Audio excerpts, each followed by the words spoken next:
Assalamualaikum warahmatullahi wabarakatuh. Sugeng siang sedaya ingkang kinurmatan Bapak Ibu para kadang sedulur saha para tamu undangan ingkang kinasih. Alhamdulillah puji syukur kita panjatkan dumateng Allah Subhanahu wa taala ingkang sampun paring rahmat lan hidayahipun sehingga kita saged kempal wonten ing papan punika kanthi sehat walafiat. Selawat saha salam mugi-mugi tansah tercurah dumateng Nabi Muhammad sallallahu alaihi wasallam. Kulawarga, para sahabat, saha para pengikutipun ngantos dinten kiamat. Bapak Ibu, para tamu undangan ingkang kinasih, wonten ing kesempatan ingkang sae menika kita sedaya badhe ngawontenaken acara tingkeban kangge ibu ingkang badhe nglairaken putra putri ingkang kinasih. Sadurunge kita mlebet ing acara inti, monggo kita sedaya mirengaken lantunan ayat suci Al-Qur'an ingkang badhe diwaosken dening matur nuwun dumateng amargi sampun ngelantunaken ayat suci Al-Qur'an ingkang syarat makna. Acara tingkeban punika minangka tradisi Jawa ingkang nglambangaken dedonga lan paring arep supados ibu lan bayi ingkang dikandhut tansah pinaringan kesehatan lan kelancaran ngantos lair kanthi slamet. Punika rangkaian acara tingkeban ingkang badhe kita saksina bebarengan.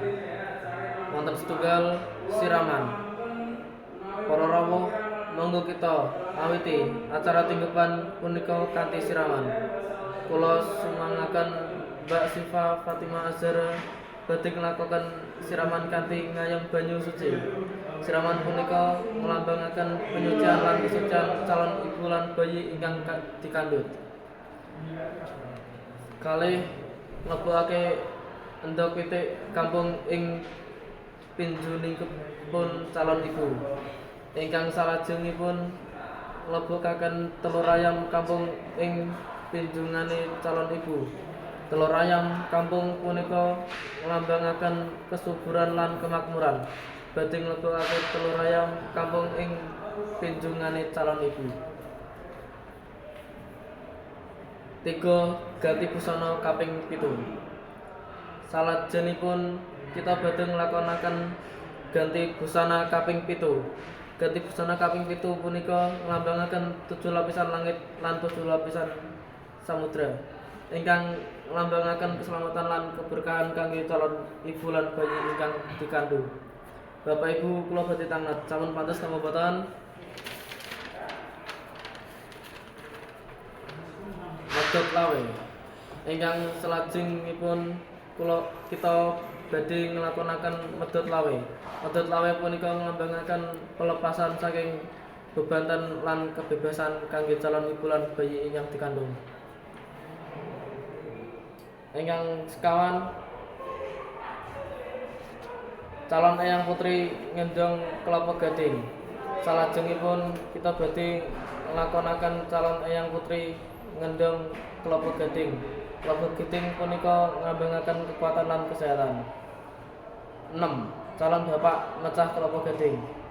Ingkang salajengipun kita badhe nglakonaken calon bapak mecah kelapa gading. Mecah kelapa gading punika nglambangaken keberanian lan kekuatan kangge calon bapak. Nomor 7. Milih sega kuning. Salajengipun kita badhe nglakonaken milih sega kuning. Sega kuning punika nglambangaken kemakmuran lan kesejahteraan. Ingkang nomor 8. Dodol, dawet lan rujak. Ingkang pungkasan kita badhe nglakonaken dodol, dawet lan rujak. Dawet lan rujak punika minangka hidangan tradisional Jawa ingkang nglambangaken kegembiraan lan kesyukuran.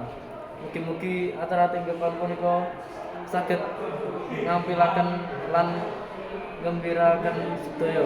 Kula ngaturaken matur nuwun sanget dumateng panjenengan sedaya ingkang sampun ngersani lan ngiringi acara punika. Wonten ing slametan punika kula aturaken panjenengan sedaya supados nglirangken doa saha pastu dumateng Ibu saha bayi ingkang pun kandung ingkang aturaken. Mugi-mugi Gusti Allah Subhanahu wa taala paring berkah dumateng Ibu sajagong bayi ingkang dipun kandung. Mugi besok gedhe lair kandhar sae lan sempurna. Kula nyuwun pangapunten menawi wonten kirang lan kelepatanipun. Wabillahi taufiq hidayah. Wassalamualaikum warahmatullahi wabarakatuh.